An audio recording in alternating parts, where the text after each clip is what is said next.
안녕하세요 여러분, 반갑습니다. 신바람 공유공법 이상곤입니다. 오늘은 여러분처럼 사회 모의고사 부분을 좀 해설하려고 한 부분이고요.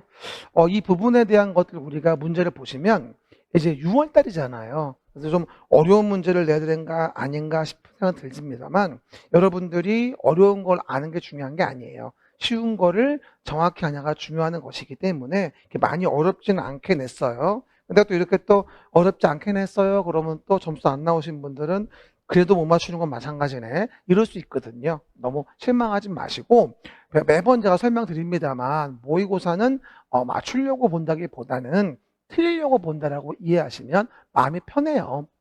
우리가 맞추려고 보는 시험은 10월 25일 날 본시험 때 말고는 아니거든요. 나머지는 다 공부하기 위한 것이고, 많이 틀려야지만 시험날 안 틀리는 거니까 그런 마음으로 마인드를 가지시고 모의고사 임하시길 바라고요. 실제 시간 관리 같은 거 잘 하시려고 되게 많이 애를 써야 돼요. 그리고 지금 뭐 정규 수업하는 게 아니기 때문에 간단하게 1시간 정도 짧게 해서 끝낼 겁니다. 봐요.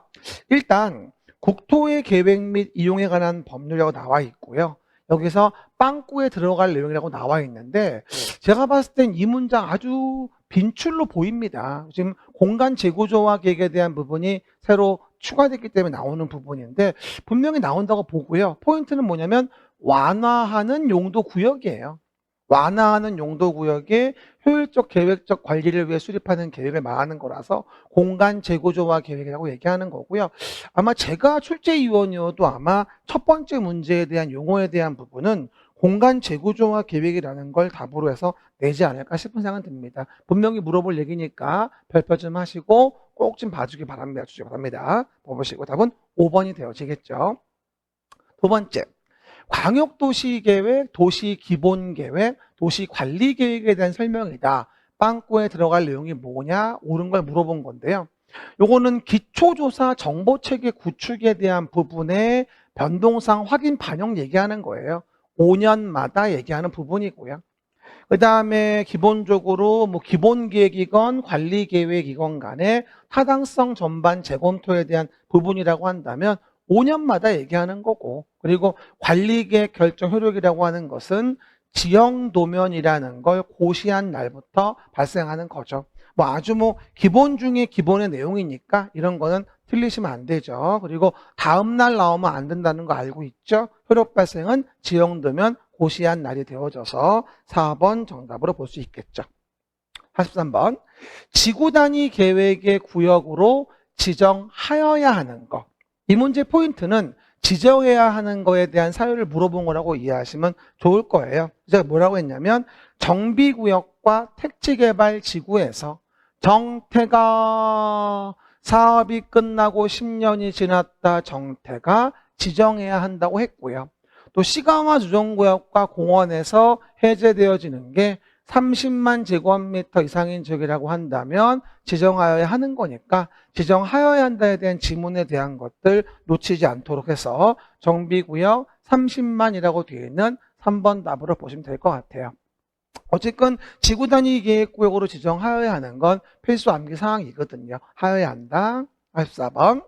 용도지역별 용적률의 최대한도를 물어보고 있죠. 그래서 어쨌든 뭐 용적률의 최대한도는 기본으로 봐줘야 되는 것이기 때문에 꼭 좀 외워줘야 되겠죠. 주거지역은 100%에다가 50을 더하면 100, 150, 200, 250, 300, 준주거 500. 기억나죠? 주거지역부터 그 부분들. 그러면 44번 답은 너무 쉬워요. 도시지역으로 세분되지 아니했다면 어디로 가는 거예요? 보전 녹지지역으로 가는 거니까 80% 이하가 되어지는 거라서 틀린 거에 대한 부분은 5번이 되어지겠죠.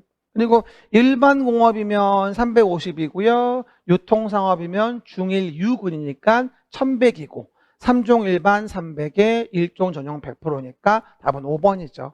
아주 사소하지만 아주 잘 나옵니다. 그래서 놓치지 않도록 해서 꼭 좀 내 것으로 맞추시길 바라고요. 45번, 복합용도 지구와 관련된 설명이에요. 그렇죠? 복합용도 지구. 이거는 완화하는 거죠. 그렇죠? 완화하는 특정 시설의 입지를 완화하기 위한 것으로서 뭐다? 주공계라고 해서 일반 주거, 일반 공업, 계획관리 쪽 정하는 거 얘기하는 거거든요. 근데 이건 정의에 뭐라고 나와 있어요? 주거, 공업, 유통, 물류, 뭐다? 관광량 기능의 둘 이상의 기능 중심으로 개발 정비할 필요가 있다.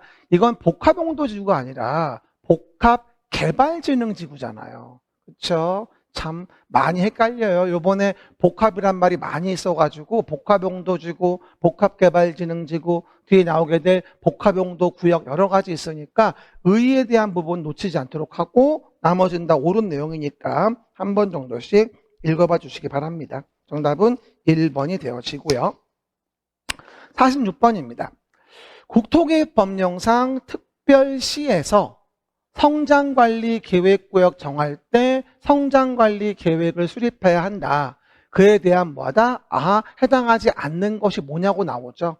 실제 우리 그 평가사 문제 2번 나왔던 부분이고요. 성장관리계획의 내용에 필요한 사항을 포함하여 수립해야 하는데 그 내용이 아닌 건 건축선 관련된 거는 내용이 아니에요. 그래서 성장관리계획 내용이 한 번쯤은 물어보실 수 있는 거니까 확인해 줍시다. 그리고 왜 그러냐면 성장관리계획은 일단 만드는 동네가 녹관농자잖아요. 녹지관리, 농림, 자연환경 보전지역. 녹관농자는 건축선에 대해서 대지와 도로와의 경계선, 건축선에 대해서 이렇게 첨예한 대립이 없거든요. 그러다 보니까 늘 이유도 없겠죠. 정답은 5번. 7번입니다. 용도 지역에 대한 설명입니다. 틀린 거라고 나옵니다. 매번 자주 물어보는 지문들의 내용이 나와 있는 거고요. 공유수면 매립지에 대한 특례를 얘기하는 거예요. 매립 목적이 이웃하고 있는 용도 지역 내용과 같다고 돼 있잖아요.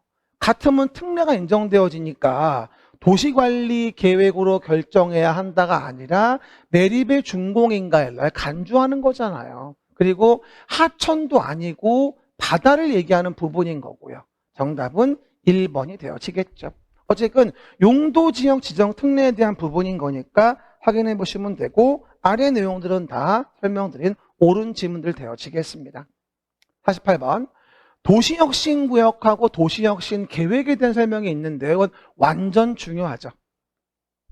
도시혁신구역에서의 행위 제한은 도시혁신계획으로 따로 정한다. 그래서 외울 때 뭐라 외웠냐면 주주문건 공학이라고 외웠어요. 뭐라고요? 주주문건 공학에 대한 부분을 도시계획 혁신계획으로 따로 정한다. 그런 사항이 아닌 것이 뭐냐고 물어봤는데 정답은 요거죠.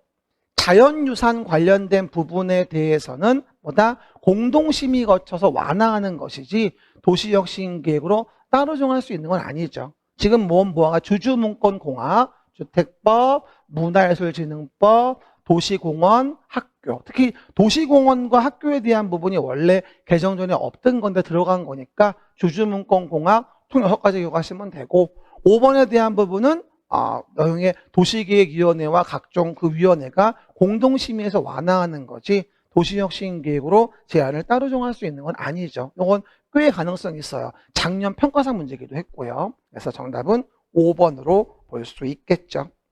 49번입니다. 수도권의 A도 BC, C군에 수립하는 광역도시계획, 도시계획의 설명이다. 틀린 거라고 나와 있죠. 그리고 BC의 인구는 11만 명이라고 돼 있습니다. 그 얘기들 확인해 볼 수 있겠죠. 그 얘기. 그럼 내용에서 1번 본다면 일단 광역계획권이라는 걸 먼저 정한다는 거잖아요. 광역계획권이 같은 도에 있으니까 B시장 C군수가 공동으로 하는 게 아니라 A 도지사가 정한다고 나와야죠. 거기에 계획을 만드는 거야 시장 군수가 공동으로 만들어도. 그러니까 1번 지문이 틀린 거가 되어지겠죠. 나머지는 다 맞는 지문이라 볼 수 있겠죠. 특히나 2번 지문 같은 경우에 보면은 기본 계획을 수립하지 않을 수 있는 게 있잖아요. 수도권에 속하지 아니하고 광역시와 경계를 같이 하지 아니하는 인구 10만 명 이하의 시군일 때 안 만들 수 있는 건데 지금 광역시와 경계를 같이 하지 않는다고만 나왔지 수도권이라고 했고 B시는 인구도 11만이니까 10만 이하도 아니잖아요. 만들어야 하겠죠. 다 맞는 얘기니까 확인해 검토해 주시고요. 이런 문제 제가 응용 지문으로 만든 문제니까 연습 좀 하셔가지고 내용들 확인해 보시면 좋을 것 같아요. 응용 지문으로 많이 물어볼 수 있는 거거든요. 그 다음에 50번 문제 봅시다. 국토계획 법령 중에서 기반시설의 종류를 물어보고 있고요. 기반시설 종류에서 도시관리 계획으로 결정하지 아니할 수 있는 것이 아닌 거라고 나와 있는데 공동구는 도시관리 계획으로 계획을 해야 돼요. 그래서 계획하지 않고 할 수 있는 것에 들어갈 수는 없겠죠. 정답은 5번이고 여러분 이런 거는 진짜로 자주 나오는 부분이라서 나머지 계획하지 않고 할 수 있는 거와 잘 구분해서 봐주시면 됩니다. 우리 뭐 그림책에서 제가 48페이지 왼쪽에 설명드린 거니까 보시면 되겠죠. 그 다음에 51번입니다. 국토계획 법령상 특별시에서 도시계획설 사업의 장기 미집행으로 인해서 매수 청구하는 경우 매수 의무자가 매수하지 아니하기로 했을 때 소유자가 허가받아가지고 건축할 수 있는 건축물로서 옳은 게 뭐냐고 나와 있는 거잖아요. 그래서 매수를 못 해주니까 미안하다고 다음에 걸로 쓰는 걸 허용해 주는 거잖아요. 3층 이하에 정말 단독하고 우리가 1종 근생과 2종 근생 가능한데 2종 근생 중에서 주마, 연생을 제외한다 이렇게 얘기했잖아요. 그러므로 뭐다? 답에 대한 부분은 3층 이하의 1종 근생인 산후조리원이 있네요. 정답은 2번이겠죠. 첫 번째 같은 경우는 뭐 때문에 안 되는 거예요? 정말 단독만 되는 거고 3층 이하도 아니고 노래연습장은 안 됩니다. 그리고 내용의 다중생활시설 안 되고요. 관광숙박도 안 되는 거죠. 정답은 2번이 되어지겠죠. 이런 거는요, 여러분 정확하게 외워주지 않으면 맞추기가 어려워요. 정확하게 암기를 요한다. 됐습니다. 52번. 개발행위 허가에 대한 설명입니다. 라고 나와요. 옳은 것이 뭐냐고 돼 있죠. 문제에서 이제 옳은 거를 물어본다면 조금 좀 난해한 질문이겠죠. 첫 번째, 시장 군수 등은 지구 단위 계획구역으로 지정된 지역에 대해서는 3년 이내 기간 동안에 허가를 제한할 수 있다.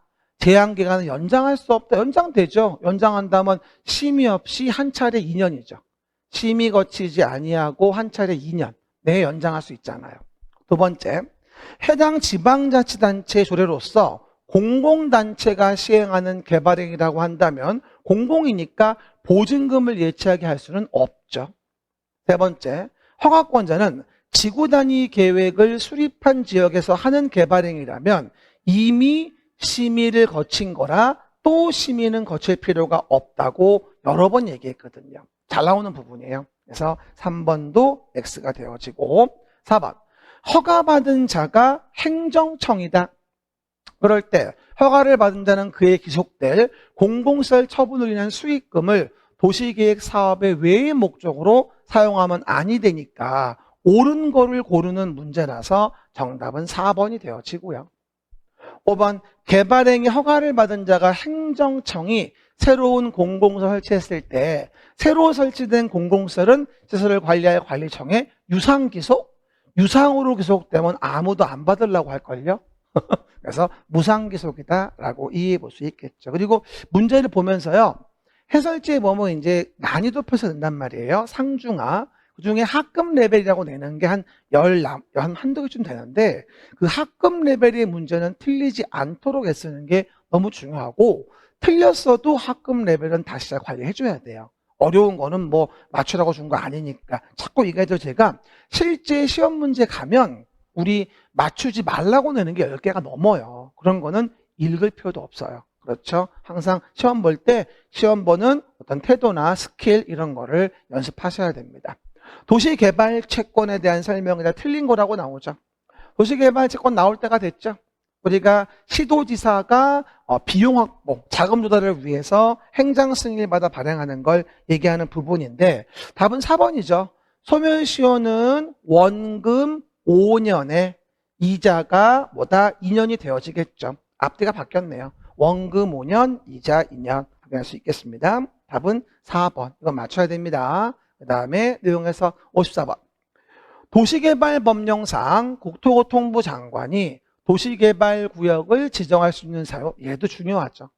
개발구역의 지정권자가 원래 시도대장이고 예외가 국장이잖아요. 근데 국토교통부 장관이 도시개발구역을 지정할 수 있는 사유는 언제든 물어보는 거라 잘 봐줘야 되고요. 특히나 뒷단어가 제한이라고 나오잖아요. 제한? 그러면 아무나 할 수 있는 게 아니라 공공기관, 정부 출연기관의 장이, 공공기관, 정부 출연기관의 장이 제안을 하는 거지 지자체의 장이 제안했을 때 국장이 하는 건 아닙니다. 정답은 몇 번? 2번이 되어지고요.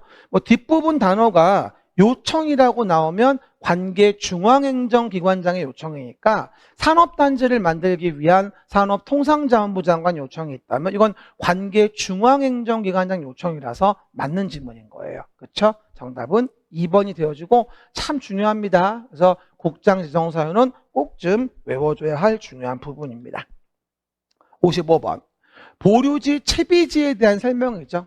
보통 우리 환지 방식으로 환지를 해주고 나면 똑같은 가치로 환지해주고 나면 남는 땅이 있잖아요. 이걸 보류지라고 하고 보류지 중에 일부를 채비지로 정해서 사업시행 비용 충당 목적으로 쓸 수 있는 거잖아요. 그래서 틀린 거라고 나와 있는데 답은 5번이겠죠. 왜? 이미 처분된 채비지, 환지 예정지가 지정돼서 이미 처분됐다면 그에 대한 부분의 취득 시점은 환지 처분으로 얻은 게 아니기 때문에 소유권 이전 등기를 마친 때 취득하는 거지 환지 예정지 효력이 발생한 날에 취득한다는 말은 아니죠. 소유권 이전 등기를 마친 때라고 하는 거죠. 정답은 5번으로 보고 채비지 보류주한테 많이 물어보는 답이니까 해설 잘 보시고 들리지 않도록 하셔야 됩니다. 56번. 이건 원형지 공급에 대한 부분을 물어보고 있는 거네요. 수용사용 방식으로 사업을 진행할 때 개발되지 않은 상태의 토지를 공급하는 거에 대한 건데 워낙 잘 나오죠. 그래서 우리가 원형지 공급에 대한 면적은 원래 시행자의 이익 고려해줘야 하니까 3분의 1 이내라고 얘기했고 원형지를 학교, 공장 등의 부지로 직접 쓰고자 하는 건 가장 원형지 개발자 중에 공익도가 낮은 거니까 원형지 개발자의 선정은 경쟁 입찰로 가는 게 맞죠. 물론 이런 경우는 2회 이상 유찰됐다면 수의계약으로 하는 거기 때문에 제가 2회 이상 유찰된 경우는 고려하지 않는다고 명시해 놓은 거예요. 아주 쉬운 것 같지만 이게 막 헷갈리기 시작하면 정신이 없는 거죠. 그래서 3분의 1하고 경쟁 입찰이니까 정답은 4번이 되어지겠다라고 내용 정리해 볼 수 있겠죠. everybody, 그렇죠. 시작. 이게 뭔지 알아요? 강제로 이해시키기. 그렇죠? 여러분 너무 많이 틀렸다고 화내지 마시고 다시 얘기해요. 틀리려고 보는 거니까 걱정하지 마세요. 도시개발 조합에 대한 설명으로 틀린 겁니다. 뭐 조합은 뭐 언제든지 많이 물어보는 부분이라서 봐줘야 되는데 답은 너무 쉬워요. 조합을 설립한다. 그러면 개발구역 소유자 7명 이상. 대부분이 7명 보는 순간 마음을 놔버린단 말이야. 근데 이게 개발조합은 지정권자의 인가지 시군구장의 인가라고 보기는 곤란하단 말이에요. 정답은 4번이죠. 참 답이 사소해요, 이런 식으로. 그래서 지정권자의 인가지 시군구장의 인가가 아니라는 점을 좀 기억 좀 하시고. 그럼 이제 넘어가시면 58번. 개발계획에 대한 설명이다. 빵꾸로 옳은 거라고 나오죠. 뭐 개발계획도 항상 물어보는 부분이죠. 구역 정할 때 하는 건데, 근데 개발계획을 만들면요, 개발 사업이 이루어지는 동네에서 뭐 시행 방식이 어떠냐, 시행자가 누구냐, 그 동네에 보건의료, 복지 뭐 이런 거 얼마 설치할 거냐, 어떤 토지를 수용할 거냐 등등등을 정한 다음에 구역을 정하는 거란 말이에요. 근데 환지 방식으로 할 때에 대한 부분의 개발계획은 이해관계인이 살아있어 쫑알쫑알 말이 많으니까 일정한 동의를 받으라고 했잖아요. 면적의 3분의 2, 소유자 총수의 2분의 1. 면적에 대한 얼마? 3분의 2.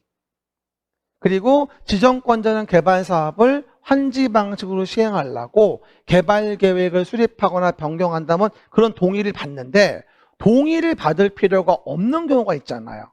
국가나 지방자치단체, 지단. 이런 자가 시행자가 된다면 가장 공익도가 높은 우월적 지위에 있는 자라 그런 동의는 필요 없어서 3분의 2 지방자치단체라고 해서 답은 3번이 되어지겠죠.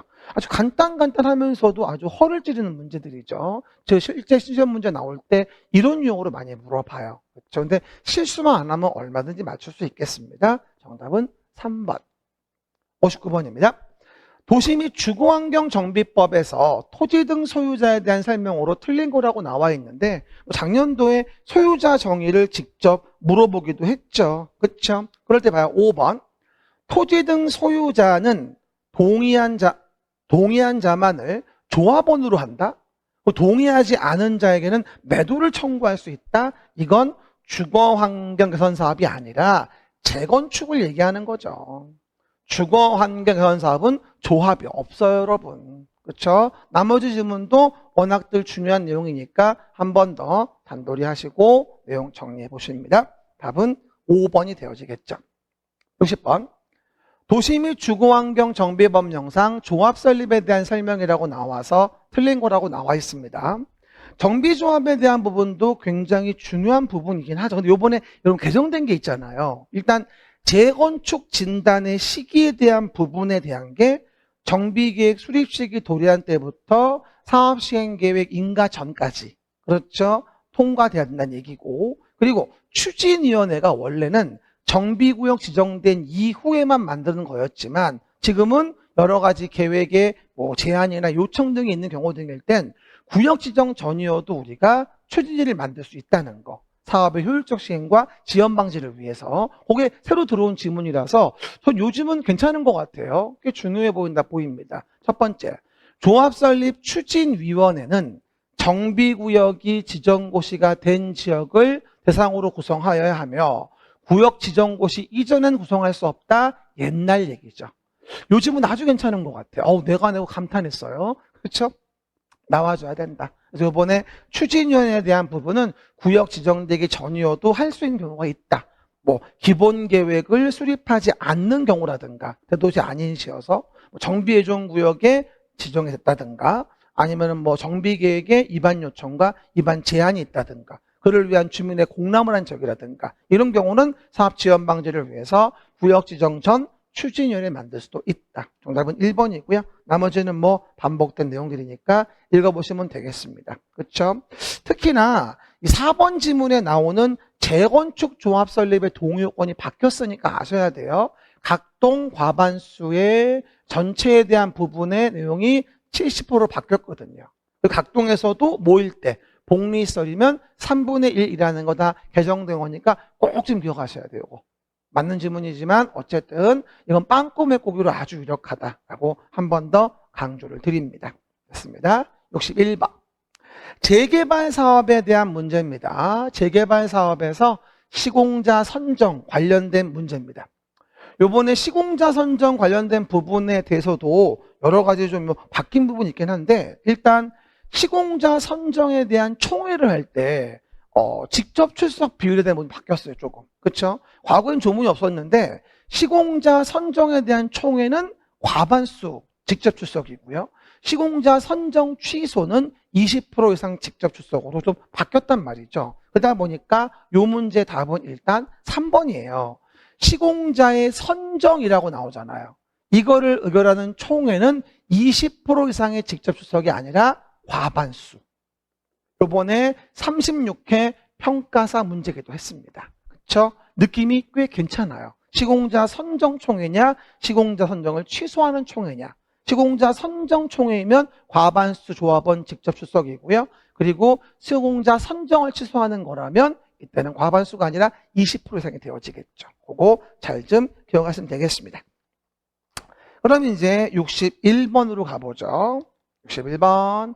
재건축 사업에 금방 얘기했던 거 재건축 진단 시기. 요거 나와줘야죠. 그렇죠? 시장 군수 등은 정비계획의 수립 시기 도래한 때부터 언제까지? 사업 시행계획 인가 전까지. 재건축 진단 시기가 사업 지연 방지를 위해서 좀 이렇게 같이 진행할 수 있게 당겨진 거죠. 답은 2번.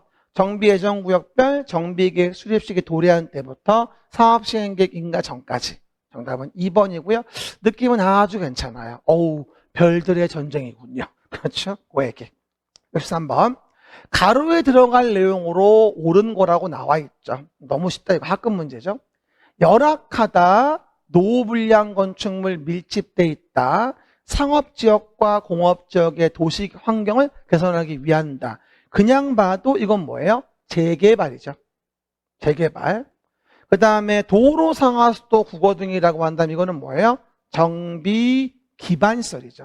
아, 용어 정의에서 이렇게 주는 문제 틀리면 안 돼요. 이런 거 틀리면 여러분 틀렸다면 다시 한번 꼭 단도리 하시고 확인해 줘야 돼요. 그럼 스스로 자습을 할 때도요. 자꾸 어려운 거를 자꾸 하지 마시고 맨날 나온다는 거. 40문제 중 20문제는 매번 나오는 거거든요. 이런 게 매번 나오는 문제들이에요. 실수하지 않고 맞출 수 있게 각 법의 용어 정의만이라도 정확하고 완벽하게 해두자. 이래야 우리가 기본 득점이 돼서 공법에서 50 혹은 60 이상을 얻을 수 있는 거니까요. 정답은 2번. 64번입니다. 조금 어려운 것 같지만 항상 하던 얘기예요. 관리처분계획 변경할 때 신고하고 하는 경미한 내용. 총회하지 않고. 그렇죠. 일단 정답은 뭐가 될까요? 아하, 내용에서 64번에 대한 부분은 4번이 답인데요. 권리 의무의 변동이 있다. 시행자가 바뀌거나 관리자가 바뀌는 경우 등이 있어요. 관리처분계 인가되고 나서도. 그럴 때 그들이 바뀌었다고 권리 의무가 승계되지 않는 건 아니잖아요. 승계되겠죠. 그럴 때 주의할 건 분양설계의 변경을 수반하지 않아야 돼요. 분양설계의 변경을 수반한다면 경미로 볼 수가 없는 거죠. 내가 원래 35층 중에 25층에 1호를 받기로 했는데 이렇게 권리 의무 승계에서 변동됐다고 해가지고 나보고 103을 받으라는 거야. 가만 놔두겠어요? 말도 안 되죠. 분양 설계의 변경을 수반하지 아니하는 경우여야지만이 경미를 봐주겠다. 옛날에 물어봤던 기출은 이거였잖아요. 불이익을 받는 자가 없는 경우 요거 계산차고, 이걸 불이익을 받는 자가 있는 거라고 물어봤던 적이 한 번 있었고, 알겠습니까? 다시 물어볼 수 있고요. 2년 전에 또 평가사 문제기도 했어요. 그래서 관리처분계 인가받고 변경하는 걸 신고하고 하는 경미한 경우 등은 한 번 더 챙겨주셔서 확인해 줍시다. 됐죠? 65번입니다. 초고층 건축물 언제나 중요하죠. 틀린 거. 초고층 건축물은 언제나 중요하다. 일단 봐봐요. 사전결정 신청은 의무가 없어요. 초고층 건축물이라고 해서 사전결정 신청해야 한다는 말이 아니에요. 이랬더니 어떤 분이 또 하라고 했는데 그건 안전영향평가. 안전영향평가는 해야지. 하지만 사전결정 신청 의무는 없고요. 그리고 초고층이라고 해서 국토교통부 장관에게 허가받으라는 말도 없어요. 국토교통부 장관은 절대 허가권자가 되진 않거든요. 그렇죠? 사소하지만 2번 정답으로 봐주면 되고요. 나머지 질문들도 자주 물어보는 질문들이니까 한 번 정도씩 읽어주시면 되겠습니다. 66번입니다. 건축법을 적용하지 아니하는 건축물, 이것도 한번 나올 때가 됐죠. 문화자원, 문화유산, 자연유산 뭐 이런 거. 그래서 우리가 해당하지 않는 게 나오고 있는데, 요거 나올 때 답으로 가장 많이 초이스하는 게 뭐냐면 컨테이너를 이용한 간이 창고인데 공장의 용도로만 쓰이는 것으로 이동이 쉬운 거. 보통 이렇게 얘기를 하죠. 대부분이 요걸 답으로 잘 나와요. 그리고 문화유산, 자연유산 관련된 뭐 지정문화유산, 임시지정문화유산 등등에 대한 것은 건축법 적용하지 않는 거니까 잘 좀 정리해서 3번 답으로 확인해 볼 수 있을 것이고요. 그 다음에 다음 거 67번. 용도 변경 시설군이죠. 자산 전문 영역은 주그 용도 변경 시작. 자산 전문 영역은 주그 아닙니까? 그럼 용도 변경 시설 중에서 다음 중 산업 등 시설군에 해당하지 않는 걸 고르라는 건데, 산업 등 시설군에 묘지 관련과 장례시설 들어가는 거 아셔야 한다고 했죠. 그래서 등이라고. 그리고 자동차 관련 시설은 상위시설군이잖아요. 산업 등보다 한 칸 위에 있는 거예요. 그래서 자동차 관련 시설은 아니죠. 근데 그럴듯하죠. 그래서 용도 변경에 대한 거 자산 전문 영도 근주구에 대한 순서 명확하게 인지하시면서 외워야 할 거 정확히 외우자라고 한 번 더 강조드려서 답은 4번. 68번. 결합건축의 대상 지역이 아닌 거죠.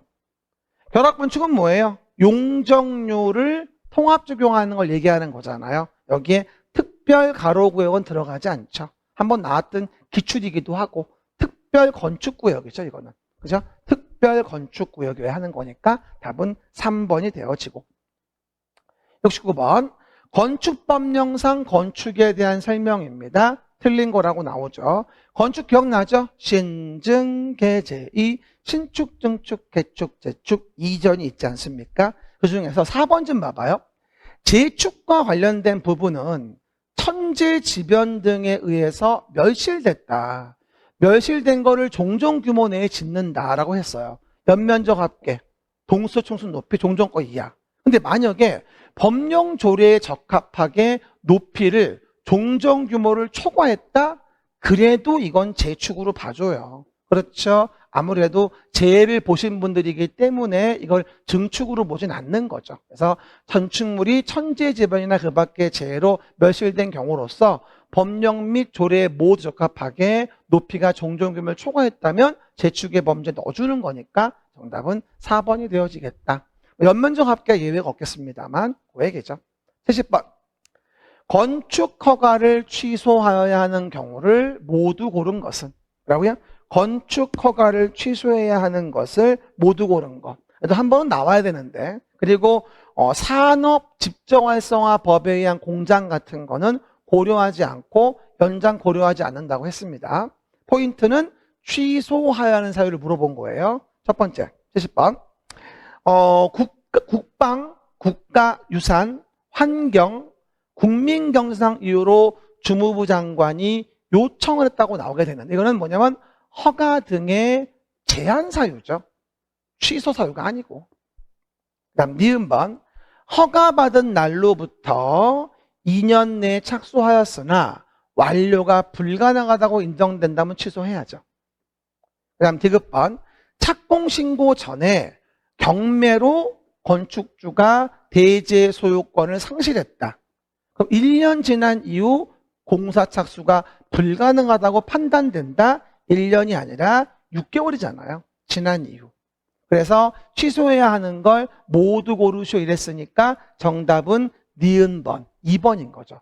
저는 이거 취소 사유가 나와야 한다고 생각을 하는데 이상하게 문제를 안 내요, 이거를요. 나와야 하는데. 답은 2번이 되어지고. 이행강제금도 나올 타이밍이 넘었어요. 나와야 돼요. 반복 부과하기 위한 이행강제금. 그래서 연면적 60제곱미터 이하 주거용 건축물 등은 강제금의 2분의 1 범위 내 조례가 정하는 금액을 부과해서 좀 봐주는 거고, 영리 목적을 위한 위반이나 상습적 위반이라고 한다면 100분의 100범에서 모해야 하고 가중하여야 하고, 가중하여야 합니다. 그 다음에 이행강제금의 부과 횟수는 1년에 2회 이내가 되어지는 거거든요. 다른 법의 강제금인 농지법 등에는 매년 1회가 되어지는데 그건 1년에 2회니까 그 부분 기억하셔서 2분의 1 그리고 뭐가 된다? 가중 그 다음에 2회. 정답은 2번. 얼마든지 나올 수 있는 문제. 그래서 이행강제금 확인해 주시고. 주택법이죠. 주택법에 대한 내용들도 지역주택조합, 직장주택조합의 조합원이라는 거를 뭐다? 모집한다는 거예요. 조합원 모집할 때부터 조합원을 능멸하는 그런 짓거리 하지 말라고 여러 가지 규제를 가하게 되는데, 모집할 때부터 50% 이상에 대한 사용권을 확보하죠. 그리고 시군구장에게 신고하고 공개 모집의 방법으로 모집하라. 원칙적으로 선착순은 안 되는 거거든. 재모집하는 거나 하는 게 아니라고 한다면. 그래서 72번에 대한 부분도 50% 신고 공개 모집이어서 이거 1번 답하고, 제가 저번에 2회 때 냈었죠. 2회 때. 지역조합 등에 대한 조합 설립의 인가를 받는 건 80% 이상 사용권 앤드 15% 소유권이었잖아요. 이건 모집할 때 얘기하는 거죠. 그래서 그거 혼동하지 말고 확인해 주시면 1번 정답으로 볼 수 있고요. 그 다음 세대 구분형 공동주택이에요. 이게 실제 2번인가 나왔었는데, 하나의 세대인데 뭐하죠? 나눠서 쓸 수 있게 해주는 거죠. 그럴 때 요즘은 나오면 사업계획 승인을 받아서 처음부터 나누는 건지, 아니면 공동주택관리법의 허가나 신고라서 나중에 기존 공동주택을 나누는 건지 구분해 봐야 돼요. 이거는 처음부터 사업계획 승인을 받아 나누는 걸 얘기하는 거죠. 그러면 1번 구분된 세대수는 기존 세대를 포함해서 2세대 이하, 이거는 사업계획 승인을 받은 거의 요건이 아니고 공동주택관리법에 의해서 허가 신고를 하고 기존의 공동주택을 나눌 때 조건이에요. 그래서 답은 1번이 되어지겠죠. 두 가지 많이 섞어요. 그렇죠. 그래서 보시는 바와 같이 1번이 정답이 되어지겠고, 그 다음에 74번 주택법령상의 기간시설이 아닌 거라고 나와 있단 말이죠. 기간시설은 기능적 측면을 얘기하는 거잖아요. 그러면 근린생활시설은 복리시설이니까 완전 쉬운 문제죠. 정답은 3번이 되어지겠죠. 75번 리모델링 기본계획이고요. 리모델링 기본계획은 한 번은 물어볼 수 있는 건데, 리모델링에 대해서 세대수 증가형 리모델링이 되면 아무래도 여러 가지 분쟁이 있을 거예요. 그러다 보니까 리모델링 기본계획을 시도 대도시의 시장에 이를 만들어줘라 이렇게 얘기하는 거거든요. 그렇죠. 그럼 오해하지 말 거 정답은 1번이라는 거예요. 수직 증축형 리모델링이 아니라 세대수 증가형 리모델링을 얘기하는 거예요. 그래서 정답은 1번이 되어지겠죠. 세대수 증가형 리모델링일 때 수립하는 계획이 되어집니다. 나머지 내용들은 한 번씩 좀 읽어보시고요. 그 다음에 76번 내용에서 본다 한다면 도시형 생활주택, 이거 완전 중요하죠. 아주 쉬운데 아마 이번에 바뀐 게 있어가지고 나올 거예요. 도시지역에 거주하는 서민 주거 안정을 위해서 만들어진 주택인데, 도시형 생활주택은 단지형 연립, 단지형 다세대의 이제 아파트형 주택으로 2월에 개정됐거든요. 이제는 뭐 소형주택 이런 거 없어요. 그래서 오해하지 말 거 단지형 아파트형 주택, 단지형 연립주택, 단지형 다세대인 것이고, 이건 들어가면 안 되죠. 혹시 뭐 기읍 보고 놀래가지고 니은 디귿만 답하면 안 돼요. 재수하시는 분들 수업 안 듣고 문제 푸시면 2번 답할 수도 있어요. 혼동하지 마시고. 그러면 기역 니은 디귿이니까 답은 3번이죠. 제가 매번 말씀드려요. 그래서 아무리 여러분이 재수해서 다시 본다라고 하더라도 5, 6월 달 이후의 수업을 한 파트는 들어줘야 돼요. 그래야지 무엇이 개정되어졌고 뭐를 버려야 할지 판단할 수 있는 것이니까, 아무리 다시 공부하신다고 기존 거를 광신하시면 안 돼. 특히 2차 과목의 공법, 세법은 개정이 되게 빈번한 법이기 때문에 그러시면 안 됩니다. 주변에 지인들이 있으면 안내해 드리세요. 정답은 3번이 되어지고요. 77번 주택단지를 둘 이상 나눠서 하는 거를 공구라고 하죠. 공구는 뭐 워낙 잘 나오는 부분인데, 그래가지고 우리가 공구에서 사업을 진행할 때 이렇게 있으면요, 나눠 진행하잖아요. 그럼 이제 최초의 공구가 있고 최초 외의 공구가 있는데, 원래 최초의 공구에 대한 부분은 사업계획 승인을 받고 5년 내에 공사 시작을 해야 돼요. 근데 여기는 승인받고 나서 5년 내에 시작을 하지만, 그러고 나서 최초 외의 공구는 2년 내에 시작하면 되는 거거든요. 그러니까 최초로 공사를 진행하는 공구, 외의 공구는 사업계획 승인을 받은 날부터 5년 내에 시작한다 말이 안 되는 거죠. 그게 아니고 최초의 공구에서 공사 시작한 날로부터 2년 내에 시작하면 되는 거란 말이에요. 요거죠. 그래서 보시는 바 정답은 5번이 되어지겠죠. 나머지 내용들은 잘 좀 구분해서 보시면 되고, 그 다음에 78번입니다. 투기거지구 지정 기준은 언제든지 물어보는 질문이죠. 그래서 뭐 국토교통부 장관, 시도지사가 정하는 건데, 우리가 청약 경쟁률 관련된 거 얘기할 때 뭐하죠? 2개월 동안 5대 1을 초과했다. 그 다음에 국민주택 규모이면 10대 1을 초과했다. 그리고 주택의 분양 실적과 관련된 부분이 10% 이상이 뭐가 됐다? 감소했다. 주의하실 건 집값이 올라가려면 집을 덜 져야지 많이 지면 떨어집니다. 그래서 우리가 5대 1하고 감소라는 부분에 대한 거 정답 2번으로 볼 수 있고요. 실제 이거 가지고 두세 번은 나왔던 것 같아요. 그래서 우습게 보지 마시고, 그리고 우리 뭐 조정대상 지역에서 거기는 과열 지역 같은 거 물어볼 가능성이 있다고 제가 말씀드렸죠. 나중에 제가 또 다른 강의할 때 잘 설명을 드릴게요. 일단 투기과열지구의 지정 기준에 대한 거 후단 부분 증가가 아니라 분양 실적 감소 얘기하는 거니까 혼동하시지 않기를 바랍니다. 그럼 마지막으로 이제 농지법 내용이 나와요. 농지법에서 우리가 농업인과 관련된 부분은 타이밍상 나올 때가 됐잖아요. 해당하지 않는 거라고 되어 있는데 일단 내용을 본다 한다면 답은 2번이 되어지겠죠. 농업에 종사하는 기간은 90일 이상을 얘기하는 거잖아요. 80일이면 농업인이 아니고, 그리고 첫 번째는요, 우리가 소가축 100두라고 나오잖아요. 그러면 소가축은 100두 이상으로 한다면 우리가 그런 축산업을 할 농업인으로 본다고 했고, 뭐 재배하는 농지 면적은 1,000제곱미터 이상을 얘기하는 거니까 2,000이면 농업인 맞고, 그 다음에 연간 판매액은 120만 원 이상을 얘기하는 거니까 150만 원이면 맞잖아요. 그리고 330 이상일 때 비닐하우스 같은 거 농업인 얘기하는 거니까 맞잖아요. 그렇죠? 그 부분 기억하시고, 마지막으로 이거 너무 중요하죠.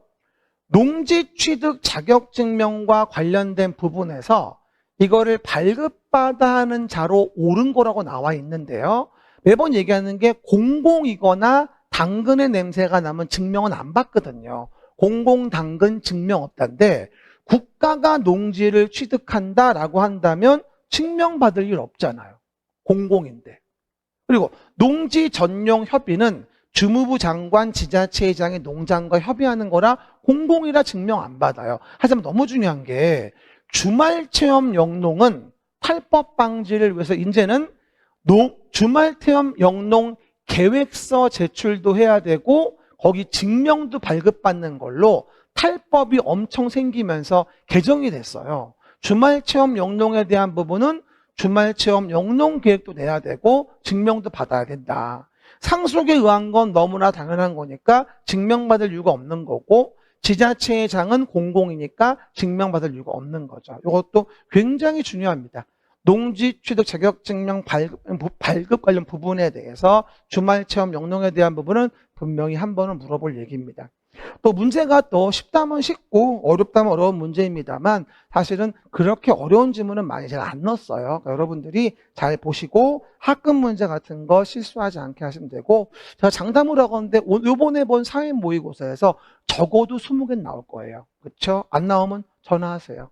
책임은 못 지지만 나올 겁니다. 수고하셨고요. 다음에 6회 모고에서 한 번 더 만나 뵙겠습니다. 여러분 고생하셨고요. 시간 되시면 제 수업도 한번 들어주세요. 정규 수업에서. 여러분 합격을 응원합니다. 감사합니다.